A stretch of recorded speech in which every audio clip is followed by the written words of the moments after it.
Chicken fry ఎంతమందికి ఇష్టం ఉండదు చెప్పండి. నేనిప్పుడు దాన్నే చాలా క్విక్‌గా ఎలా చేసుకోవాలో చూపిస్తానండి. ఇలాగ పసుపు, కల్లుప్పు వేసేసుకుందాము. మంచిగా వాష్ చేసేసుకొని పక్కన పెట్టేసుకుందాం. 4 మిర్చి, 1 ఉల్లిపాయ, హాఫ్ లెమన్, గుప్పెడు వెల్లుల్లి గబ్బాలు, ఒక చిన్న అల్లం ముక్క. అల్లం వెల్లుల్లి పేస్ట్ కోసము చిన్న రోటిలో అల్లము ఇట్లాగా వెల్లుల్లిపాయలను వేసేసుకొని దంచేసుకుందాము. ఫ్రెష్‌గా టేస్ట్ బావుంటుంది. నేనైతే పావు కిలో చికెన్ కోసం తీసుకుంటున్న ఈ క్వాంటిటీ అంతా ఒక బౌల్‌లో 1 టేబుల్ స్పూన్ ఉప్పు తీసుకుందాము. 1 టేబుల్ స్పూన్ పసుపు, ఇంకా అలాగే 1 టేబుల్ స్పూన్ అల్లం వెల్లుల్లి paste, 1 tablespoon chicken masala తీసుకున్నానండి. ఇప్పుడు కొంచెం 1 టేబుల్ స్పూన్ ఆయిల్ వేసేసుకుందాము. హాఫ్ లెమన్‌ని మొత్తం అంతా పిండేసుకుని మంచిగా స్పూన్‌తో మిక్స్ చేసేసుకుందాము. ఇప్పుడు చికెన్ కూడా దాంట్లో వేసేద్దామండి.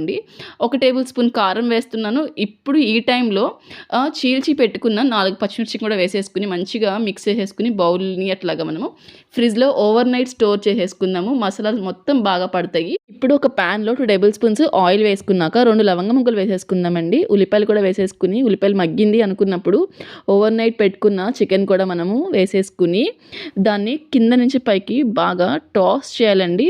మూత పెట్టుకుని మగ్గించుకున్నాక చూసారు కదా ఎట్లాగా వాటర్ ఆయిల్ సపరేట్ అయిందో. నైట్ అంతా మసాలాలు పట్టించిన చికెన్‌ని మాత్రమే చికెన్ ఫ్రైకి ఉపయోగించండి.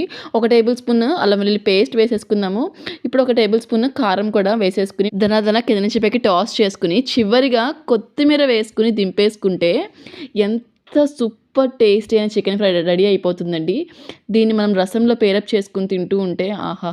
ఆ టేస్ట్ బడ్స్ ఎంత సాటిస్ఫాక్షన్ అవుతాయో. మరి ఇంకెందుకు లేట్, నా ఈ చికెన్ ఫ్రై మీకు నచ్చితే లైక్ చేయడం అస్సలు మర్చిపోకండి. షేర్ చేయండి. ఇంకా సబ్స్క్రైబ్ కూడా చేయండి. Thank you.